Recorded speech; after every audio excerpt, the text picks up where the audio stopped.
हरे कृष्णा। ओम नमो भगवते वासुदेवाय। ओम नमो भगवते वासुदेवाय। ओम नमो भगवते वासुदेवाय। ओम अज्ञानतिमिरान्धस्य ज्ञानाञ्जनशलाकया चक्षुरुन्मीलितं येन तस्मै श्रीगुरवे नमः। नमो विष्णुपादाय कृष्णप्रेष्ठाय भूतले श्रीमते भक्तिवेदान्त स्वामिनिधि नामिने। नमस्ते सारस्वते देवे गौरवाणी प्रचारिणे निर्विशेष शून्यवादी पाश्चात्य देशतारिणे। जय श्री कृष्ण चैतन्य प्रभु नित्यानंद श्री अद्वैत गदाधर श्रीवासादि गौर भक्त वृंद। हरे कृष्ण कृष्ण कृष्ण हरे हरे, हरे राम राम राम हरे हरे। ഹരേ കൃഷ്ണ. ശ്രീ ശ്രീ രാധാ ഗോവിന്ദ ടെമ്പിൾ ഇസ്കോൺ മാംഗ്ലൂരിന്റെ ഭഗവത്ഗീത ക്ലാസ്സിലേക്ക് എല്ലാവർക്കും സ്വാഗതം. ഹരേ കൃഷ്ണ. എല്ലാവർക്കും പ്രണാമം. നമ്മൾ ഇന്നലെ എത്ര വരെ എടുത്തത്? 25ആണല്ലേ? ഓ, 30 വരെയാന്ന് വിചാരിച്ചു. 25 വരെ എടുത്ത് അല്ലേ? 25 എടുത്ത് 26 എടുക്കണ്ട്. ഹരേ കൃഷ്ണ. 6:30 നിർത്തേണ്ടി വരുമല്ലോ. നോക്കാം. ഹരേ കൃഷ്ണ. ഓം നമോ ഭഗവതേ വാസുദേവായ. നേരെ നമുക്ക് ശ്ലോകത്തിലേക്ക് പോകാം. ഹരേ കൃഷ്ണ. നാ ബുദ്ധിഭേദം ജനയേത ജ്ഞാനം കർമ്മസംഖ്യനാം ജോഷയത് സർവകർമാണി വിദ്വാൻ യുക്ത സമാചരൻ. വിധിക്കപ്പെട്ട കർമ്മങ്ങളുടെ ഫലത്തിൽ ആസക്തിയുള്ള അജ്ഞരായ ആളുകളെ വിദ്വാൻമാർ കർമ്മം ചെയ്യുന്നതിൽ നിന്നും വിലക്കരുത്. ഭക്തിഭാവനയോടെ കൃഷ്ണാവബോധത്തിന്റെ ക്രമേണയുള്ള പുരോഗമനത്തിന് വേണ്ടി പ്രവർത്തിക്കുവാൻ അവരെ പ്രേരിപ്പിക്കണം. എന്താ പറഞ്ഞത്? വിധിക്കപ്പെട്ട കർമ്മങ്ങളുടെ ഫലത്തില് ആസക്തിയുള്ള അജ്ഞരായിട്ടുള്ള ആളുകൾ കർമ്മം ചെയ്യുമ്പോൾ അവരെ നമ്മള് എന്ത് ചെയ്യരുത്? വിലക്കാൻ പാടില്ല. അവര് ചെയ്യട്ടെ എന്ന് വിചാരിക്കുക. ഭക്തിഭാവനയോടെ കൃഷ്ണാവബോധത്തില് ക്രമേണയുള്ള പുരോഗമനത്തിന് വേണ്ടി പ്രവർത്തിക്കാനായിട്ട് അവരെ നമ്മൾ എന്ത് ചെയ്യണം? പ്രേരിപ്പിച്ചുകൊണ്ടിരിക്കണം. അല്ലാതെ നമ്മൾ അവരെ കർമ്മം ചെയ്യുന്നതിൽ നിന്ന് തടയാനായിട്ട് പാടില്ല. മൂഢന്റെ പ്രവൃത്തിയെ തടയേണ്ടതില്ല. കുറച്ചെങ്കിലും കൃഷ്ണാവബോധമുള്ള ഒരാൾക്ക് മറ്റു വൈദിക നിബന്ധനകളെ കാത്തിരിക്കാതെ നേരിട്ട് കൃഷ്ണ ഭഗവത് സേവനത്തിൽ ഏർപ്പെടാം. അപ്പൊ നമ്മള് അജ്ഞരായവര്, മൂഢന്മാരുടെ പ്രവൃത്തികളെ നമ്മൾ തടയാനല്ല വേണ്ടത്. അവർക്ക് എന്ത് സാധിക്കും? കുറച്ചെങ്കിലും കൃഷ്ണാവബോധമുള്ള ഒരാൾക്ക് മറ്റു വൈദിക നിബന്ധനകളൊന്നും കാത്തിരിക്കാതെ തന്നെ ഭഗവത് സേവനത്തിൽ ഏർപ്പെടാൻ സാധിക്കും. കൃഷ്ണാവബോധം സ്വീകരിക്കുന്നത് മൂലം വിധിക്കപ്പെട്ട കർമ്മങ്ങൾ ചെയ്യുന്നത് കൊണ്ട് കിട്ടാവുന്ന ഫലങ്ങളെല്ലാം നേരിട്ട് സിദ്ധിക്കുകയും ചെയ്യും. അപ്പൊ കൃഷ്ണാവബോധം സ്വീകരിച്ചു കഴിഞ്ഞാല് അപ്പൊ വിധിക്കപ്പെട്ട കർമ്മങ്ങൾ ചെയ്യുന്നത് കൊണ്ട് കിട്ടാവുന്ന എല്ലാ ഫലങ്ങളും നേരിട്ട് സിദ്ധിക്കുകയും ചെയ്യും. പ്രകൃതേ ക്രിയമാണാനി ഗുണൈ കർമാണി സർവശഃ അഹങ്കാര വിമൂഢാത്മാ കർത്താഹാമിതി മന്യതേ. മിഥ്യാഹങ്കാരത്തിന്റെ പ്രഭാവത്താൽ മോഹിതനായ ജീവാത്മാവ് താനാണ് കർമ്മങ്ങൾ ചെയ്യുന്നതെന്ന് ചിന്തിക്കുന്നു. വാസ്തവത്തില് പ്രകൃതിയുടെ 3 ഗുണങ്ങളാണ് അതെല്ലാം നിർവഹിക്കുന്നത്. അപ്പൊ മിഥ്യാഹംഭാവം കൊണ്ട് ജീവാത്മാവ് എന്താ വിചാരിക്കുന്നത്? ഈ കർമ്മങ്ങളെല്ലാം ചെയ്യുന്നത് ഞാനാണെന്ന്. പക്ഷെ ശരിക്കും ആരാ ചെയ്യുന്നത്? പ്രകൃതിയുടെ 3 ഗുണങ്ങളാണ് ഇതൊക്കെ ചെയ്യുന്നത്. ഏറെ കാലമായി ഇന്ദ്രിയങ്ങളെ സുഖഭോഗങ്ങൾക്കായി ദുരുപയോഗപ്പെടുത്തി പോകുന്നതിനാൽ മനുഷ്യൻ അഹങ്കാരത്താൽ വ്യാമോഹിതനായി കൃഷ്ണനും താനുമായുള്ള ശാശ്വത ബന്ധം മറന്നു പോയിരിക്കുന്നു. ഋഷികേശൻ അഥവാ ഇന്ദ്രിയങ്ങൾക്ക് അധിപതിയാണ് ഭഗവാൻ എന്നും അവൻ ഓർക്കുന്നില്ല. അപ്പോ ഏറെ കാലമായിട്ട് ഈ ഭൗതിക ലോകത്തില് നമ്മുടെ ഇന്ദ്രിയ സുഖങ്ങൾക്ക് അനുസരിച്ച് നമ്മൾ ജീവിച്ചു പോയത് കൊണ്ട് അഹങ്കാരം കൊണ്ട് വ്യാമോഹിതരായിട്ട് ഭഗവാനും താനും തമ്മിലുണ്ടായിരുന്ന ആ ശാശ്വത ബന്ധം മറന്നുപോയി. ഭഗവാൻ ഋഷികേശനാണെന്നുള്ളതും ആർക്കറിയുന്നില്ല, അവനറിയാൻ സാധിക്കുന്നില്ല. തത്ത് വിത്ത് മഹാബാഹോ ഗുണകർമാ വിഭാഗയോ ഗുണാഗുണേഷു വർത്തന്ത ഇതി മത്വാന സച്യതേ. പരമസത്യം ഗ്രഹിച്ച ഒരാൾ ഭക്തിഭരിതമായും പ്രവൃത്തിയുടെ ഫലകാംക്ഷയോടെ ചെയ്യുന്ന കർമ്മവും തമ്മിലുള്ള വ്യത്യാസം നന്നായി അറിയുന്നു. അതുകൊണ്ട് അയാളുടെ മനസ്സ് ഇന്ദ്രിയങ്ങളിലോ അവയ്ക്ക് വേണ്ടുന്ന ഭോഗങ്ങളിലോ വ്യാപരിക്കുന്നില്ല. അപ്പൊ പരമസത്യം ഗ്രഹിച്ചൊരു വ്യക്തി ഭക്തിഭരിതമായ പ്രവൃത്തിയും ഫലകാംക്ഷയോടെ ചെയ്യുന്ന കർമ്മവും, ഇത് രണ്ടും തമ്മിലുള്ള വ്യത്യാസം, ഭക്തി കൂടെ ചെയ്യുന്നതും ഭക്തി ഇല്ലാതെ ഫലം ആഗ്രഹിച്ചുകൊണ്ട് ചെയ്യുന്നതും രണ്ടും തമ്മിലുള്ള വ്യത്യാസം അറിയുന്നത് കൊണ്ട് തന്നെ അയാളുടെ മനസ്സ് എന്തിലേക്ക് വ്യാപരിക്കുന്നില്ല? ഈ ഇന്ദ്രിയ സുഖങ്ങളിലേക്കൊന്നും വ്യാപരിക്കുന്നില്ല. പരമസത്യത്തെ ബ്രഹ്മം, പരമാത്മാ, ഭഗവാൻ എന്നിങ്ങനെ 3 ഭാഗങ്ങളിൽ അറിയുന്നവനെ ശ്രീമദ് ഭാഗവതം തത്വവിത്ത് എന്ന് വിളിക്കുന്നു. അപ്പൊ പരമസത്യത്തെ നമുക്ക് 3 ഭാവത്തിൽ മനസ്സിലാക്കാം. ബ്രഹ്മമായിട്ടും പരമാത്മാവായിട്ടും ഭഗവാനായിട്ടും. ബ്രഹ്മേതി പരമാത്മേതി ഭഗവാനീതി ശബ്ദിത എന്ന് ഭാഗവതം പറയുന്നത്. ഇത് ഈ ഇതിൽ ഭാഗവതത്തില് അവരെ എന്ത് അത് അറിയുന്നവരെന്ത് വിളിക്കും? തത്വവിത്ത് എന്ന് വിളിക്കും. പരമപുരുഷനുമായി തന്റെ ബന്ധത്തെ കുറിച്ചുള്ള വാസ്തവികാവസ്ഥ അയാൾക്ക് ശരിക്കും അറിഞ്ഞിട്ടുണ്ട്. അപ്പൊ ഭഗവാനുമായിട്ട് തനിക്കുള്ള ശരിയായ ബന്ധം അതെന്താണെന്ന് ഈ തത്വവിത്തുകൾക്ക് അറിയാനായിട്ട് സാധിക്കും. പ്രകൃതേർ ഗുണസമ്മൂഢ സജ്ജൻ ദേ ഗുണ കർമ്മസു താന കൃഷ്ണവിദോ മന്ദാൻ കൃഷ്ണ വിന്നാ വിചാലയേർ. പ്രകൃതിയുടെ ത്രിഗുണങ്ങളാൽ മോഹിതരായി അജ്ഞാനികൾ ഭൗതിക കർമ്മങ്ങളിൽ വ്യാപൃതരാകുന്നു. തന്മൂലം അവയിൽ ആസക്തരാവുകയും ചെയ്യുന്നു. അറിവില്ലായ്മ കൊണ്ട് അധമമായ പ്രവർത്തികളിൽ ഏർപ്പെട്ടിരിക്കുന്നവരെ അഭിജ്ഞന്മാർ വിക്ഷുബ്ധരാക്കരുത്. അപ്പൊ അറിവില്ലായ്മ കൊണ്ട് അത്തരത്തിലുള്ള പ്രവർത്തികളിൽ ഏർപ്പെട്ടിരിക്കുന്നവരെ എന്ത് ചെയ്യാൻ പാടില്ല? വിക്ഷുബ്ധരാക്കാനായിട്ട് പാടുള്ളതല്ല എന്നാണ് പറയുന്നത്. കാരണം അജ്ഞാനം കൊണ്ടാണ് അവര് അത്തരത്തിലുള്ള കർമ്മങ്ങളില് വ്യാപൃതരായി പോകുന്നത്. ശാരീരിക ബോധത്തോട് അത്യന്തം ആകൃഷ്ടനായ ഒരാൾ മന്ദൻ അഥവാ ആത്മാവിനെ കുറിച്ച് ബോധമില്ലാത്ത ഒരലസൻ എന്ന് പറയപ്പെടുന്നു. അപ്പൊ ശാരീരിക ബോധത്തോട് അത്യന്തം ആകൃഷ്ടനായിട്ടുള്ള ഒരു വ്യക്തിയെ എന്ത് പറയാം? മന്ദൻ എന്ന് പറയാം. അല്ലെങ്കിൽ ആത്മാവിനെ കുറിച്ചുള്ള ബോധമില്ലാത്ത ഒരു അലസനാണെന്ന് പറയാനായിട്ട് സാധിക്കും. മയി സർവാണി കർമാണി സന്യാസാധ്യാത്മചേതസ നിരാശീർ നിർമ്മമോ ഭൂത യുദ്ധസ്വാവിഗതജ്വരഃ. അതുകൊണ്ട് അല്ലയോ അർജുന, നിന്റെ കർമ്മങ്ങളെല്ലാം എനിക്കായി അർപ്പിച്ചുകൊണ്ടും എന്നെ കുറിച്ചുള്ള പൂർണ്ണ ജ്ഞാനത്തോടെയും ലാഭേച്ഛയോ ഉടമസ്ഥാവകാശ ബോധമോ അലസതയോ കൂടാതെ യുദ്ധം ചെയ്യൂ. അപ്പൊ അതുകൊണ്ട് നീ എന്ത് ചെയ്യണം? എന്നെ കുറിച്ചുള്ള പൂർണ്ണ ബോധത്തോടെ, പിന്നെ പൂർണ്ണ ജ്ഞാനത്തോടെ, ഉടമസ്ഥാവകാശ ബോധമില്ലാതെ, അലസതയോ ഇല്ലാതെ എന്ത് ചെയ്യണം? യുദ്ധം ചെയ്യാനാണ് ഇവിടെ ഭഗവാൻ അർജുനനോട് പറയുന്നത്. എങ്ങനെയാണ് ഒരു കാഷ്യർ തന്റെ യജമാനു വേണ്ടി ലക്ഷക്കണക്കിന് നാണയങ്ങൾ എണ്ണുന്നെങ്കിലും ഒരു ചില്ലി പൈസ പോലും തന്റേതെന്ന് അവകാശപ്പെടാൻ സാധിക്കില്ല. അതുപോലെ തന്നെ ഈ ലോകത്തിലുള്ളതെല്ലാം ആരുടെയാണ്? ഭഗവാന്റെയാണ്. ഭഗവാൻ മാത്രമാണ് അതിന്റെ എല്ലാം ഉടമസ്ഥൻ എന്ന് ആ വ്യക്തി നമ്മൾ ഓരോരുത്തരും മനസ്സിലാക്കണം. തേമേ മതമിതം നിത്യം അനുതിഷ്ഠന്തി മാനവഃ ശ്രദ്ധാവന്തോ ന സൂയന്തോ മുച്യന്തേ തേപി കർമ്മഭിഹി. എന്റെ ആജ്ഞാനുസാരം ഈ സ്വകർമ്മങ്ങൾ നിർവഹിക്കുകയും അസൂയ കൂടാതെ വിശ്വാസപൂർവ്വം ഈ ഉപദേശങ്ങൾ അനുസരിക്കുകയും ചെയ്യുന്നവർ കർമ്മഫലങ്ങളുടെ കുടുക്കിൽ നിന്നും മോചനം നേടുന്നു. അപ്പോ ഭഗവാന്റെ ആജ്ഞയ്ക്ക് അനുസരിച്ച് സ്വന്തം കർമ്മങ്ങൾ നിർവഹിക്കുക, അസൂയ കൂടാതെ വിശ്വാസപൂർവ്വം ഈ ഉപദേശങ്ങളെല്ലാം അനുസരിക്കുക. അങ്ങനെ ചെയ്യുന്നവർക്ക് എന്ത് സാധിക്കും? ഈ കർമ്മഫലങ്ങളുടെ കുരുക്കിൽ നിന്നും മോചനം നേടാനായിട്ട് അത്തരത്തിലുള്ള വ്യക്തികൾക്ക് സാധിക്കും, ഭഗവാന്റെ ഇച്ഛയ്ക്കനുസരിച്ച് പ്രവർത്തിക്കുന്നവർക്ക്. കൃഷ്ണനിൽ വിശ്വാസമില്ലാത്ത, ഭഗവത്ഗീതയ്ക്ക് ഭാഷ്യം എഴുതുന്ന തത്വജ്ഞാനികൾ പലരുമുണ്ട്. കർമ്മങ്ങളുടെ കുരുക്കിൽ നിന്ന് അവർക്കൊരിക്കലും മോചനമില്ല. അവർക്കായിരിക്കും എന്തുണ്ടാവില്ല?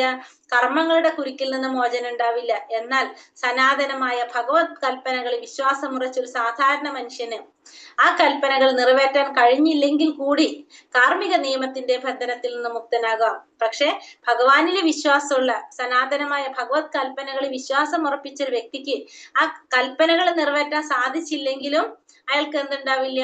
കാർമിക നിയമങ്ങൾ ആ വ്യക്തിയെ ബാധിക്കുന്നില്ല. സൂയന്തോ ജ്ഞാനുതിഷ്ഠന്തി മേ മതം സർവജ്ഞാന വിമൂഢാംസ്ഥാൻ വിത്തി നഷ്ടാന ചേതസ. അസൂയാലുക്കളായി എന്റെ ഉപദേശങ്ങൾ അവഗണിക്കുകയോ അനുസരിക്കാതെ ചെയ്യുന്നവര് ഒട്ടും അറിവില്ലാത്തവരാണ്, അവര് മൂഢന്മാരാണ്. പൂർണ്ണത നേടുന്നതിനുള്ള അവരുടെ എല്ലാ തരത്തിലുള്ള യജ്ഞങ്ങളും വിഫലമാക്കപ്പെടുന്നു. അപ്പോ അസൂയാലുക്കളായിട്ട് ഭഗവാന്റെ ഉപദേശങ്ങൾ അവഗണിക്കുകയാണ് അല്ലെങ്കിൽ അനുസരിക്കാതിരിക്കുകയാണെങ്കിൽ അവരെ മൂഢന്മാരെന്ന് പറയാം. പൂർണ്ണത നേടുന്നതിനുള്ള അവരുടെ എല്ലാ ഫലങ്ങളും അവിടെ വിഫലമാക്കപ്പെടാണ് ചെയ്യുന്നത്.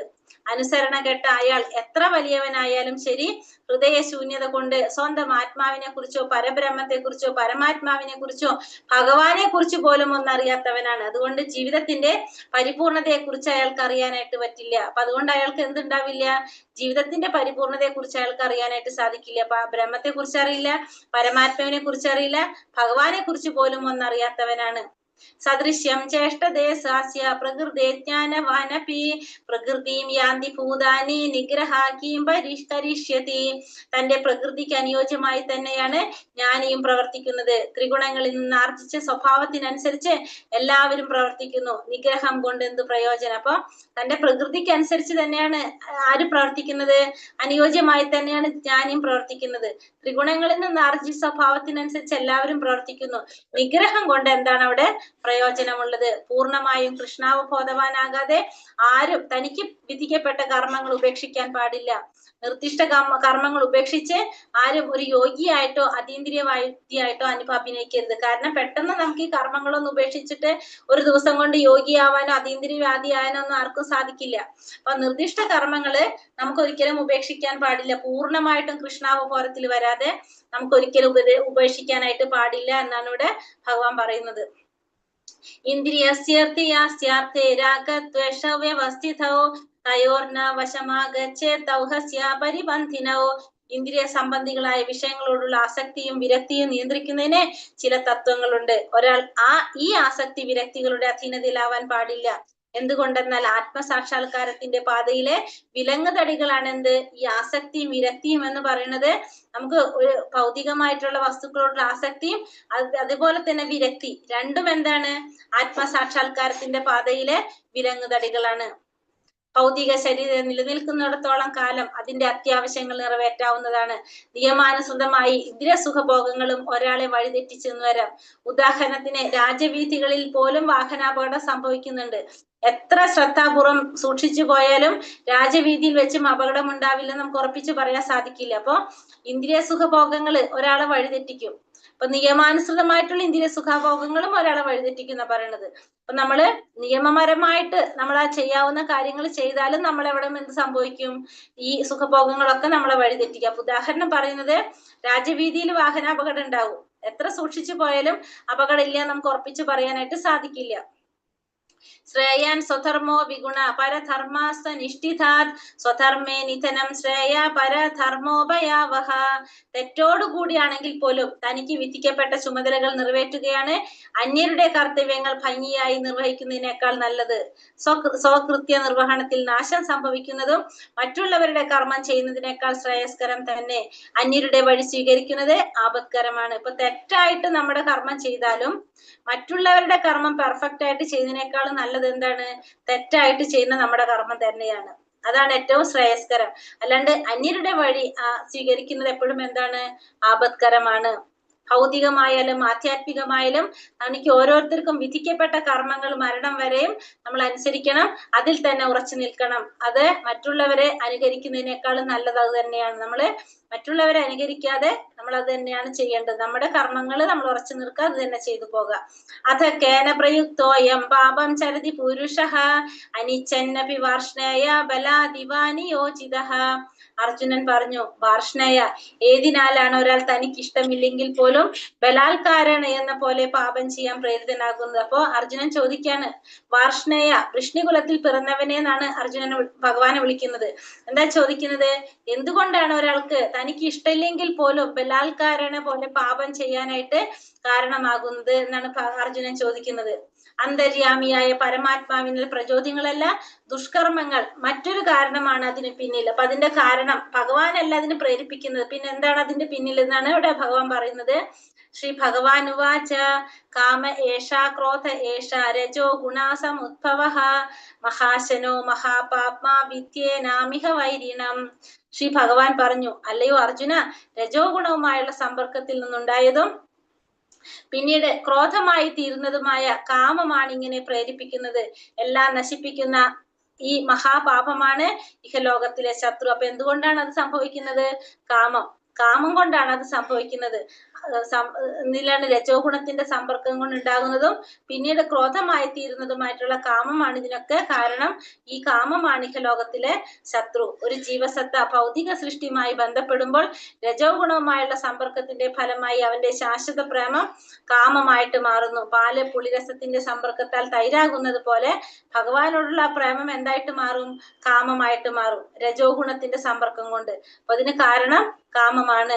ധൂമേനാമ്രിയതേ വന്യർ യഥാ ദർശോ മലേന ച യഥോൽബേനാവൃതോ ഗർഭസ്തഥാ തേനേദമാവൃതം.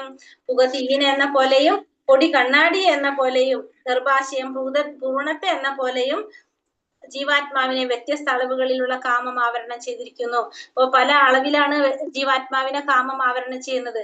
മനുഷ്യരിലാണെങ്കിൽ പുക തീന എന്ന പോലെ എന്നാണ് പറയുന്നത്. പിന്നെ പക്ഷി മൃഗാദികളാണെങ്കിൽ പൊടി കണ്ണാടി എന്ന പോലെ. പിന്നെ വൃക്ഷങ്ങളിലാണെങ്കിൽ എന്താണ്? ഗർഭാശയം ഭ്രൂണത്തെ എന്ന പോലെ. അങ്ങനെ പലതരത്തിലാണ് എന്ത് ചെയ്യുന്നത്? ഓരോരുത്തരിലും കാമം ആവരണം ചെയ്യപ്പെട്ടിരിക്കുന്നത്. ഗർഭാശയത്തിൽ ആവൃതമായിരിക്കുന്ന ഭ്രൂണം നിസ്സഹായ അവസ്ഥയെ കാട്ടുന്നു. അപ്പൊ ഗർഭാശയത്തിൽ എന്താണ് നിസ്സഹായ അവസ്ഥയാണ് അവിടെ കാട്ടുന്നത്. അത്തരം ജീവിതം വൃക്ഷങ്ങളുടേതിന് സമാനമാണ്. കാരണം അവർ ആഗ്രഹിച്ചാൽ പോലും അവർക്ക് എന്ത് സാധിക്കില്ല, അതിൽ നിന്ന് പുറത്തു കടക്കാനായിട്ട് സാധിക്കില്ല. പൊടി മൂടിയ കണ്ണാടി പക്ഷി മൃഗാദികളോടും പുകയ്ക്കുള്ളിലെത്തി മനുഷ്യരോടും ഉപമിച്ചിരിക്കുന്നു. അപ്പൊ പൊടി മൂടിയ കണ്ണാടി എന്താണ്, ഒരു പരിശ്രമം അവിടെ ആവശ്യമാണ്. അതാണത് എന്തിനോട് ഉപമിക്കുന്നത്, പൊടി മൂടിയ കണ്ണാടിയോട് ഉപമിക്കുന്നത്. പിന്നെ അതുപോലെ തന്നെ തീ, പുകയ്ക്കുള്ളിലെ തീ മനുഷ്യരോട് ഉപമിച്ചിരിക്കുന്നു. ഒരു സത്സംഗം കിട്ടിക്കഴിഞ്ഞാല്, നല്ലൊരു സംഘം കിട്ടിക്കഴിഞ്ഞാൽ പെട്ടെന്ന് തന്നെ നമുക്ക് എന്ത് സാധിക്കും, നമ്മുടെ ഉള്ളിൽ ആ കാമം ഇല്ലാതെ നമുക്ക് ഭക്തിയിലേക്ക് കടക്കാനായിട്ട് സാധിക്കും. ആവൃതം ജ്ഞാനമേതേന ജ്ഞാനിനോ നിത്യവൈരിണ കാമരൂപേണ കൗന്ദേയ ദുഷ്പുരേണേന ലേനച്ച. ഒരിക്കലും തൃപ്തിപ്പെടാനാവാത്തതും തീ പോലെ ആളിക്കത്തുന്നതും തന്റെ നിത്യശത്രുവുമായ കാമത്താൽ വിവേകിശാലികളായ ജീവാത്മാക്കളുടെ വിശുദ്ധമായ അവബോധം ആവരണം ചെയ്യപ്പെട്ടിരിക്കുന്നു.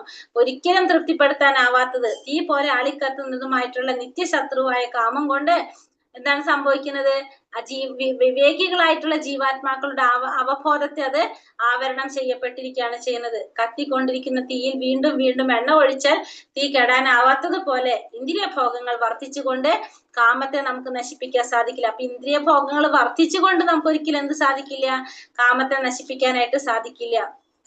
ഇന്ദ്രിയാണി മനോബുദ്ധിരസ്യാധിഷ്ഠാനമുച്യതേ ഏതൈർവിമോഹയത്യേഷ ജ്ഞാനമാവൃത്യ ദേഹിനം. ഇന്ദ്രിയങ്ങൾ, മനസ്സ്, ബുദ്ധി എന്നിവയാണ് കാമത്തിന്റെ ഇരിപ്പിടങ്ങൾ. അവയിൽ കൂടി കാമം യഥാർത്ഥ ജ്ഞാനത്തെ ആവരണം ചെയ്ത് ജീവാത്മാവിനെ മോഹിപ്പിക്കുന്നു. അപ്പൊ ഇന്ദ്രിയങ്ങൾ, മനസ്സ്, ബുദ്ധി ഇതാണ് എന്ത്, കാമത്തിന്റെ ഇരിപ്പിടങ്ങൾ. ഇത് യഥാർത്ഥ ജ്ഞാനത്തെ ആവരണം ചെയ്ത് ജീവാത്മാവിനെ മോഹിപ്പിച്ചുകൊണ്ടിരിക്കും. അപ്പൊ ഇന്ദ്രിയങ്ങളുടെ ഏറ്റവും പ്രധാനം, എല്ലാ പ്രവർത്തനങ്ങളുടെയും കേന്ദ്രം എവിടെ നിന്നാണ്, മനസ്സാണ്. ഇന്ദ്രിയ വിഷയങ്ങളെ പറ്റി കേൾക്കുന്ന മാത്രയിൽ അത് വിഷയ സുഖാനുഭൂതികളുടെയൊക്കെ സംഭരണിയായിട്ട് മാറും. പിന്നീട് ബുദ്ധിയുടെ വിഭാഗവും കാമപ്രവണതകളുടെ കൂത്തരങ്ങാകും.